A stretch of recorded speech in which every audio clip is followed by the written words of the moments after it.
Guys, we're going to hop right into it with Coach. I think Deb's already explained how we're going to do this. We'll go right into questions with Coach Calipari. Kyle Tucker with The Athletic. We're going to start with you. Yeah, Cal, I just wondered, are you feeling like you're going to have Keon when the season starts available? And then also just how do you feel confidence-wise about the status of the three teams coming there to Lexington this weekend, and if everybody's going to be able to safely get there and get this thing teed off? Let me key on first. I do not believe he'll be here the first week. It's day-to-day kind of stuff, but he hasn't done live stuff yet. So we got to get him doing live stuff, even though he's conditioning and doing all the other stuff. Until he's in there, I don't feel comfortable. Second thing, this thing is, we don't control it. It controls us, this virus.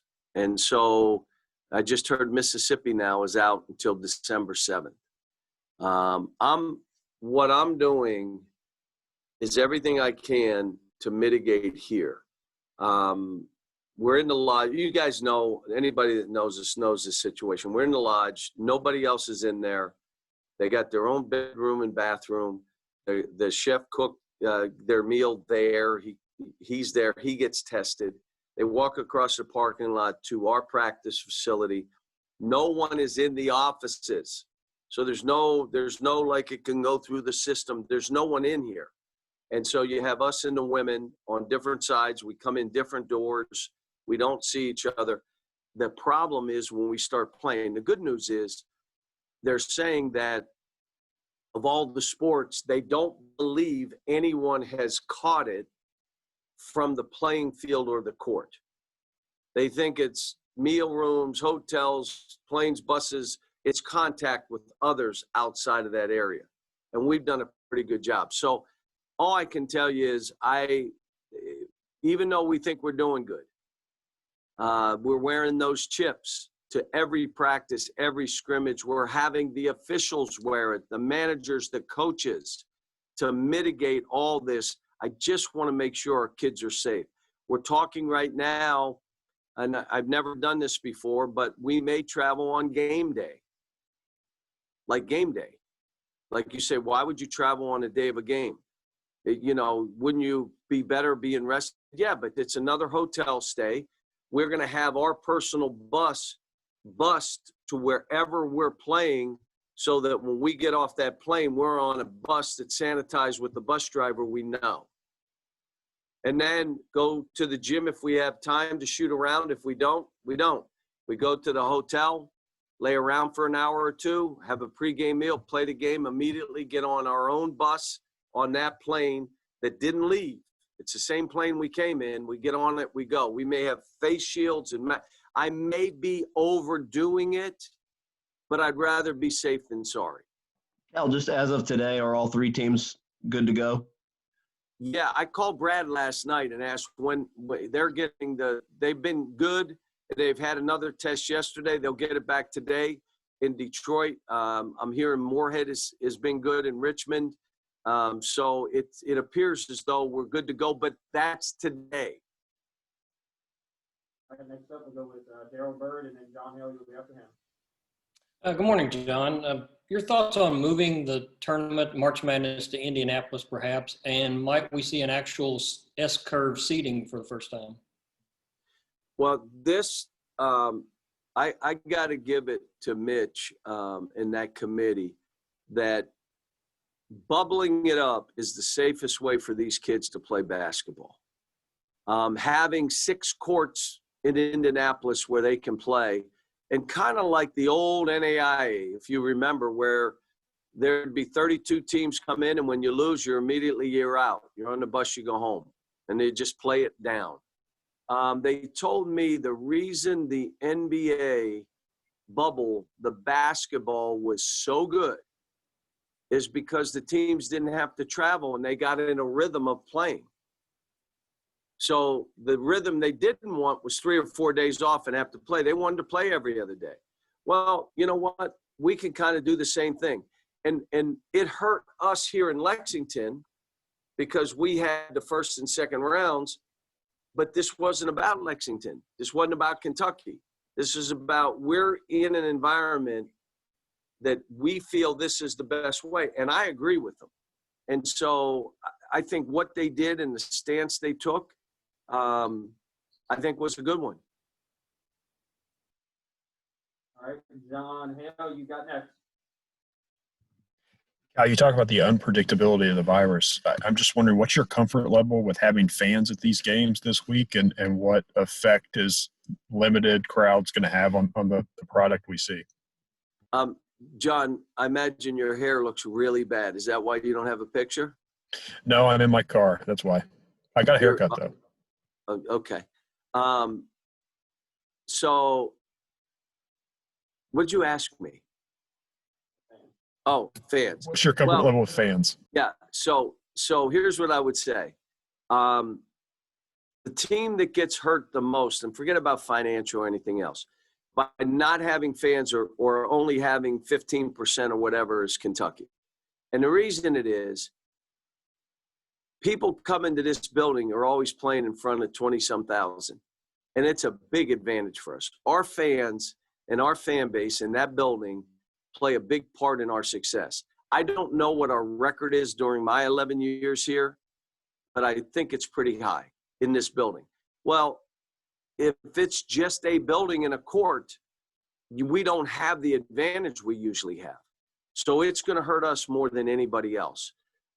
My hope is we figure out a way that fans that want to come to the game can be tested so that people are comfortable being in our building, not just with the thermometer and saying, okay, they don't have a fever, because there's asymptomatic people. But there's a test given a couple days before. Now, a test isn't the vaccine, but people will feel more comfortable having a mask on, having social distance. Maybe we can get more in our building if we figure out a way to try to test so that everybody's comfortable that, look, and maybe we show the rest of the country this is like the only way you can increase the number of fans there. But I think we're a ways away. We're just going to try to get through these first 3 games in 5 days, which is going to be hard for my team. Just so you know, we scrimmaged yesterday, and I came home smiling, and I told my wife, she said, wow, was it good? I said, it was our worst scrimmage since I've been the coach here. I've got both feet and hands on the panic button right now. So I'm just hoping that they needed to play against somebody else and they just got tired of each other. Because if not, I'm going to have to be the most patient soul on the earth when we start the season like 0-6. And I'm going to just be patient. That's what you should say to me. Be patient, because I like the team. Not playing hard enough, not enough team defense. Everybody's still locked into their own thing. I need my stuff where instead of making easy plays, I got to make a play. And so it leads to turnovers or putting guys in bad positions that they can't play. We have a ways to go. And again, we got 10 new guys. And I know you do it every year. We have 10 new players. So we're not very good right now. But I think in time we should be okay. All right, next up we'll go with Derek Tippett, the Herald leader, and then Ian Begley. I'll come to you after that. John, I was going to basically ask you about young team and not having any exhibitions, not even the blue-white game, to give people a feel. How helpful are those kind of games in a normal year? Well, I'm not worried about giving people a feel. I'm worried about giving me a feel. Like, what is this team? And so no exhibition. We're not one that we've scrimmaged in the past, but, we have none of that. They only played against themselves. They're tired. They're playing our plays, if you know what I'm saying. They know what the plays are. They're playing them against each other. And so it's hard to make a pass. It's, and again, guys, as you're doing this, you and I know there are certain games, certain guys will stand up and other guys will stand up. And by the end of the year, we'll have 7 guys that have scored 25 or 30 in a game. But you're not doing it every game. And we're still not trusting everything. We're not trusting each other. We're not trusting how we're playing. You would say, well, why wouldn't they? Haven't they seen the history of what's happened for the kids? And yes, but I want to do this. So they're still fighting it a little bit. We got good kids. We're asking guys to do stuff they've never done before, which means they're going to be a little uncomfortable. Asking them to create habits they've never had before, which means they're a little bit uncomfortable. You know, we have shot blockers. We just don't block any shots. I don't understand it, but we don't. And, you know, we have length, but we're not really good defensively right now. And I think a lot of it's team defense. But all right, next up, we're going to go with Ian Begley and then Mark Berman. You'll be after that. Coach, thank you for doing this. What do you think about Immanuel Quickley, and what can you tell Knicks fans about what they could expect from him on the court and what he's like off the court? Ian, everybody on this call that's the Kentucky media knows he's one of the great kids that I've coached. And Ian, here's my question, and this is where I'm into analytics, but there are certain things that analytics can't evaluate. One is you can go where you want to go, but you pick a school that's going to be really hard with other really good players, and you may have to take a step back, but you pick that school anyway. How do you evaluate that? Or do you go where they just promise you whatever you want, how many shots? Okay, that's one. How do you evaluate a young man who the beginning of his second year was good enough to start, but I didn't want a 3-guard rotation. I would have 3 point guards in at one time. So the first 7 games, I don't start him. He trusts the process. He trusted me. And by the end of the year, he's player of the year in the league and going away, player of the year in our league, and we win our league by 3 games. How do you analyze that? How do you evaluate? How about this? You may say, here are 2 games that you didn't play very well. But when you look at it, you say, but their team won, and because he wasn't shooting, he didn't shoot as much as he had been shooting, but he defended, rebounded, he had 2 steals. He did other things to help the team win. How do you analyze that? This guy is going to stretch the court, and the NBA has changed. It's about lane touches and being able to stretch the court by the threat of making threes. If you can't shoot a 3, you're not going to be guarded in that league anymore. Second thing is he's played dribble drive downhill basketball with a spaced court. It's going to be spaced more now because of the way the NBA plays it. And I think what you're going to find out is a guy that mentally is ready, is on a mission, is a gym rat, is a culture guy, great faith, big family that unconditionally love him, and he knows it, and he's comfortable in his skin. They made a great one. That was a hell of a pick, I'll tell you. All right, Mark Berman, you got next, and then Noah Goldberg will be after that. Hey, John. Yeah, they're being called the Kentucky Knicks, 4 Kentucky players and Kenny Payne. How does it feel to have so many Kentucky guys in New York? And, you know, they just added Noel. You know, just are you going to be watching a lot of Knicks games this year? Well, first of all, I watched, Mark, more games because of the bubble, because they came one after the other, and West Coast games were East Coast time, and I got to see more games, and they were the best basketball in the NBA. Would you agree, Mark, that you've seen? Like, unbelievable games. And even before the playoffs, because they were rested, they were on a rhythm, and you saw the best basketball players in the world play. So that's one. The second thing is, yeah, I will be watching a lot of Knick games. Leon is a dear friend. Wes is a dear friend. Kenny, and he's like my brother. And now you got some of my guys there.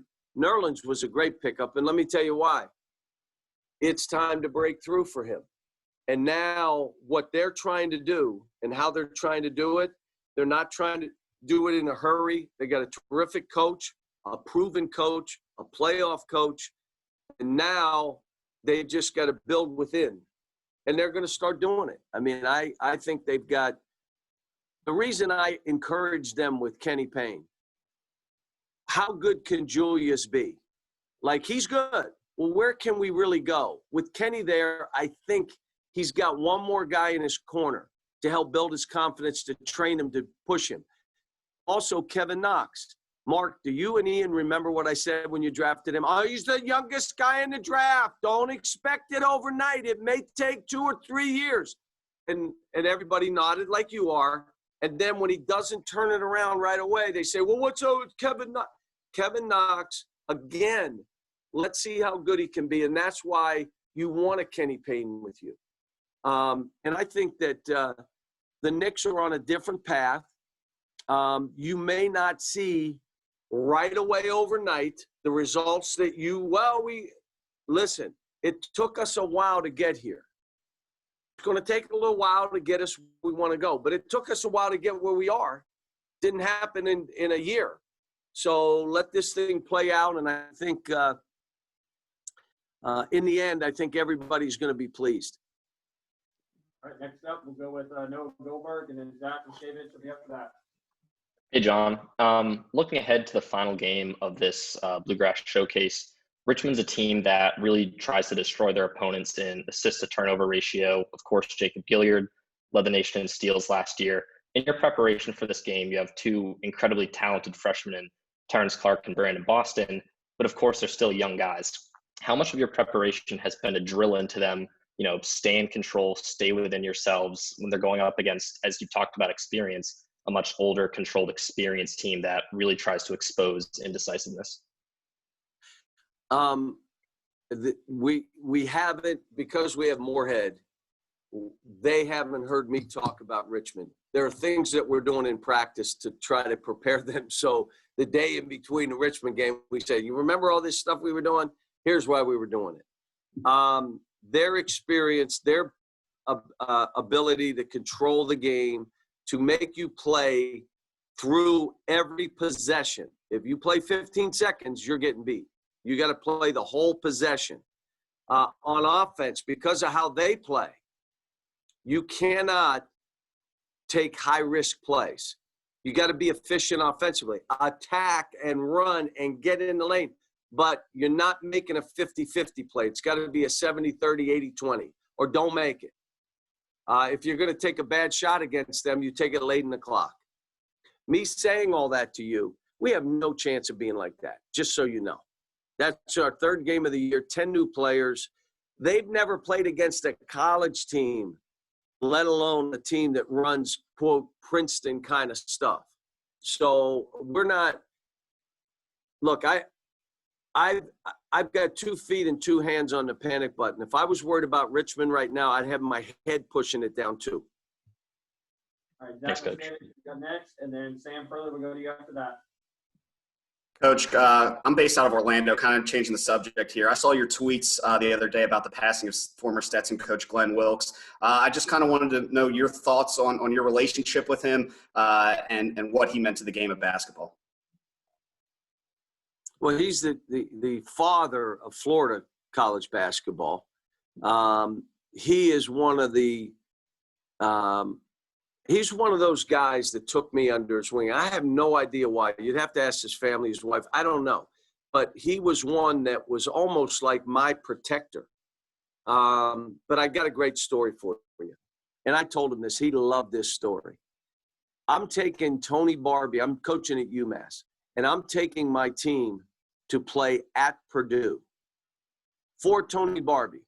That's the only reason. Tony was from Indianapolis, and I said, every one of my freshmen, before you leave here, will be able to play in your hometown. That was one of my things back then. So we're on the bus, and Purdue is playing Stetson. Probably 91. We're on the bus, and Stetson makes a run. And my team is cheering for Stetson. I pull the bus over and stand up and turn that radio off. Are you out of your mind? If Stetson wins this game, we got no shot at beating Purdue. So stop. Stetson won the game, if you remember. And we had no shot. We got in a fight in the hallway. No, they fought us in the hallway. Like, as we came down the same tunnel, oh, they were throwing my guys against the wall. My guys, what's wrong with you? And we got beat by 30. I mean, it was like, and I tell him, you cost us a butt whipping. And he loved the story. But, you know, as a coach, as an organizer, he was the first one that ran camps and told us how you run a camp, how you teach young people, how you organize it, how you do this so that they benefit by this experience. He was the best. But aside from the basketball, always had a smile. Like, he was older, and George Raveling got sick and was in the hospital. And I went out to see Coach Rav, and he said, Coach Wilkes is going to be here tomorrow. What? He flew cross country. Now, I'm telling you, this was maybe 2 years ago, so he was 88, 89, cross country to go to the hospital to see George Raveling. When he was your friend, he was your friend, and he was your protector. And that's why I said what I said. I was just so sad. Coach Rav hit me right away, said, Coach Wilkes died last night. And it was a pit in my stomach. All right, Sam Farley, you got next. Adam. Hey, Coach, thanks for joining us. I cover the Hornets for the team website. I was curious about one of your former guys, Nick Richards. What kind of player and person and individual the Hornets getting in Richards, and how do you think having a former teammate and another one of your former guys, P.J. Washington, will kind of help him throughout his rookie season in the NBA? Well, I immediately, first of all, I called P.J. before the draft, and I said, I hope you talked to your guys about Nick. He said, oh, I did. And, you know, Buzz called me, and I said, Buzz, here's the thing. Buzz Peterson, here's the thing. One, he's a rim runner. He's 7 foot tall, and he can shoot. He's learned to guard multiple positions. He's been a late bloomer because he started playing later.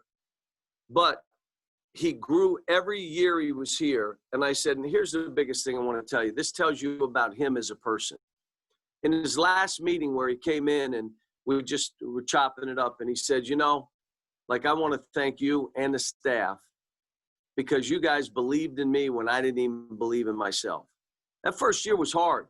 And again, analytically, how do you measure that? Where it was really rough and he had to stay with it. Because when you walk in that NBA, I'm trying to tell, look, if everything was given to you, you're walking in a league that you better be a dog and you better take what you want. No, they're not running plays for you anymore. You're not going to have the ball 90% of the time. You're going to have to earn your way. And so Nick earned his way. If Immanuel Quickley wasn't player of the year, it would have been Nick Richards.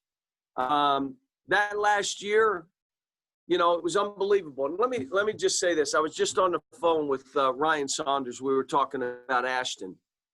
And I said to Ryan, did you guys notice the emotion of every player that was picked? He said, we did. It was 8 months that these kids had to wait to see where they're going. A player like Nick, who was hoping late first round, but we didn't have an NCAA tournament to show our players off like we do every year. Now he gets picked. The kid was in such tears, sobbing, he had to call me back. So, because I had him on FaceTime and I could see, he said, Coach, let me call you back. All these players, 8 months, the emotion of it, it was incredible to see, which tells you this has been tough emotionally on them. And I referred back to my guys. It's been tough on my guys. I mean, we're having Thanksgiving and we are having parents come in, having them tested, trying to keep them away from their kids, telling them we've been so good because we're in a bubble down here in the lodge and in the practice facility. We can't screw up now. But how could I tell a parent not to come who hadn't seen his son in 5 or 6 months? I can't do that. I couldn't. Now, I told him, we got to stay separated. We're hoping there are going to be fans at our games, but if they're not, they're not. I can't let you in practice. You cannot come to practice. No one is in our practices. All this makes it hard on the kids I have who are 17, 18, and 19. So this has been a rough road for the kids. And like I said, another team, Ole Miss now not opening up till December 7th. I mean, and the virus it's controlling all this. Guys, got about 5-6 minutes left. Doing our best to get around to the questions. Adam Zagori, you got next. After that, Alex Walker. Yeah, hi, John. I'm going to just give you one more Knicks question here to follow on Ian and Mark. They didn't make any big free agent signings here really with no Gordon Hayward and no Fred VanVleet, but they do have the 4 Kentucky guys. What kind of DNA do those guys bring to the team, and what can fans kind of realistically expect from this team? And also, if you could just talk about Khalil Whitney signing with Charlotte and the opportunity he has there, please. Thanks. Yeah, I was so happy for Khalil. I hit him before the draft and wished him well and tell him I'd be watching. And anybody that called me about Khalil, I said, one of the great kids. He still texts me. It didn't quite work out the way he wanted it to. But he is a great kid and a great talent. And he's going to get a chance. Here's the greatest thing about the NBA. There's no politics in this. Either you can play and make it or not. It's not about race or religion. Players know who can play and who can't play. More than coaches know. And so all these guys, whether they're drafted first round, lottery, late first round, second round, or like Ashton Hagans, you're going on a two-way, which this year, a two-way, you're with the team. He's like he got drafted. So now prove yourself. You're there. You're in camp. Well, if I would have been drafted, you're in there. There's no politics. It's can you help them win? Do you have what it takes? That's why I love it when I see kids sign. E.J. Montgomery going to Milwaukee. It's the greatest place for him. He's going to go against other guys that look like him, the length of him, and see the fight. And now what I said to E.J., you're fighting for survival. You're fighting for your life. And he hit me back, I got you, coach. Now, let me say this about the Knicks not signing anybody. The Knicks are not going to do anything now to try to win 10 more games now and screw up the next 15. They're not going to do it, in my opinion. And that's not talking to Leon. That's not talking to – it's not talking to Scotty, none of those guys. I'm just telling you, I knew early on, Leon, and they talked to me about what they were trying to do and how they were going to do it. And if they could snatch somebody that could help them win, but they're not going to do it to where it hurts the next 7 years. So I will tell you what I like is my guys now have an opportunity on the biggest of big stages to go prove themselves. And now I think what you're going to find out, they're going to be disciplined because that's what Tibbs is. They're going to play defense because that's what Tibbs is. They're going to take it. It isn't going to be the fancy. That's not who he is. It's going to be, we're going to get this done. We're going to play fast, but we're taking good shots. I think the guys that he has, they're going to make a step. Do they need more to make the next step? Yeah, they do. I mean, it's a players' league. You have 3 all-stars, you'll be one of the last 4 teams standing. You have no all-stars, it's hard to get in that play. It's just hard. And now, can you develop all-stars with the guys you have? Can you then bring in – that's what they're doing. So I think the Knicks will be fine. And Eric, because my answers have been very, very short, we'll go a little bit longer so that some of you guys get hit. My feet are off the panic button right now, so I feel a little bit better doing this than having to watch game tape and practice tape and go like, oh, my gosh, what am I doing? Actually, guys, we got 3 more because I got Davion Mintz waiting. So we're going to go with Alex, Jeff, and then Justin. And I want to get Davion in here. So Alex, go ahead.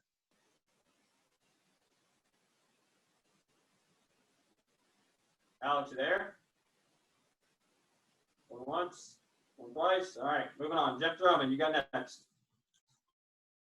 Hey, Cal, I just wanted to touch on your panic button again one more time at the risk of raising your blood pressure a little bit. But is there any one aspect going into a first game that kind of would typically keep you up at night before an opener? And in what ways is that magnetized? Well, the mistake I may have made with this group, I should have worried more about fight, playing the whole possession, done less, maybe not had enough in to really win a game, like less offense, less out of bounds, less situational work, and more throw it up, let's go, fight.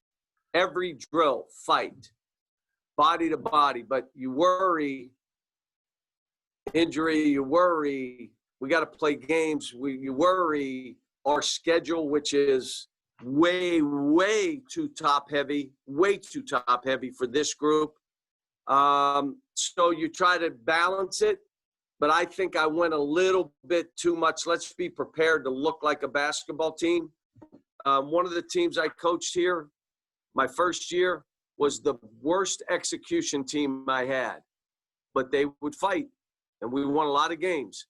And that we knew that team, we could win a national championship unless shooting bit us.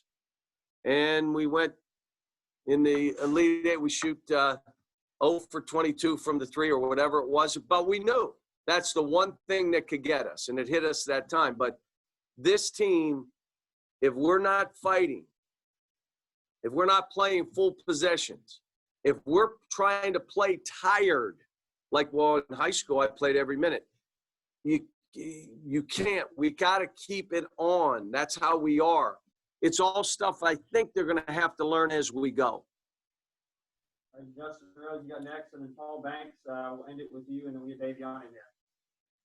Hey, Cal, greetings from Detroit. I just got off a Zoom call with, Antoine Davis is pretty good, but there's another player for Detroit Mercy who's just a star in the making named Brad Calipari. I don't know if you've heard of this kid or not. What's your anticipation? My wife tells me about him all the time, just so you know. What's your anticipation? I know he's been with you guys for a couple of years, and then he transferred up here. Just to play against him, it's just fun to see from the outside fathers and sons and their connections in the basketball world. Well, I've already told our team if anybody blocks his shot, they're out. And that I told him we're going to play him a box and one, so you're not getting any balls, just so you know. But I'm so proud of him. I'll tell you what he's done discipline-wise, his diet, what he's done training, what he's done. He went up to South Dakota and trained on his own. Like he didn't, he said, this is what I want to do. And he stayed in a hotel and washed his own sheets. And, he loves his team. He loves Mike. He said their team is better. He won't give me any hints on how they're going to play or anything like that. I said, well, how do you think you're going to play? He said, Dad, you think I'm going to tell you? We're trying to beat you. And so, but I want him to play well, and we want to beat Detroit. And the only problem is, Mike's kid could go for 50, and so you better have someone to guard him, and you better say, understand, he'll ball fake you, he'll get you to foul, that's how he plays, and he could get 50 on my team. I don't have an Ashton Higgins that I say, we got this, we're okay. We don't have that guy. He's playing for the Minnesota Timberwolves. Paul Banks, you got last question with Cal. Moving to the players. Thanks for doing this, and thanks for staying late. I know you already alluded to earlier with 10 new players, and like you said, this is something that you do every year at Kentucky, the churning the turnover. But does this feel like really uncharted territory? I mean, is this more than just business as usual? Is there any team that's had this kind of turnover and youth and inexperience that you can think of? Yeah, it was a different kind of team, maybe a more physical team. This team isn't real physical. The team I had in 14 that we started 5 freshmen. But the 2 guards were physical. Julius was physical. Even James Young was physical. And I think, was Dakari on that team? I think he was. He was physical. So this team doesn't have that physique. If you remember that team, we didn't figure it out till March. And then we tweaked some stuff, and it totally changed who we were.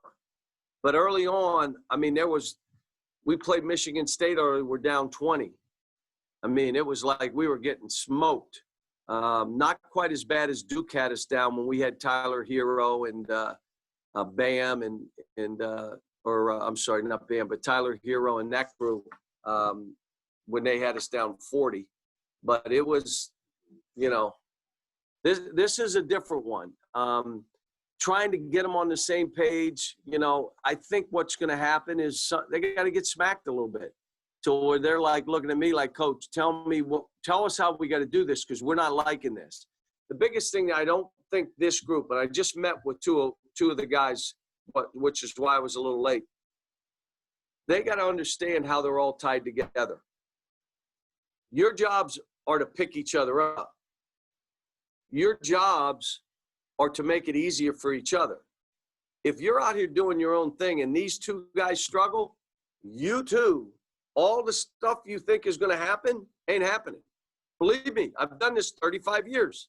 I know I look 40, but I've done it a long, long time. And so now you got to be those guys. Can't have body language, can't have meltdowns. You got to be with these guys and really locked in. Yesterday showed us that we have that in us. Oh my gosh. Let's hope we got it out yesterday. Because if that becomes who we are, whew, All right, guys. going to be rough. Guys, we're going to end it there with Coach Cal. We'll have Davey on here in just a second.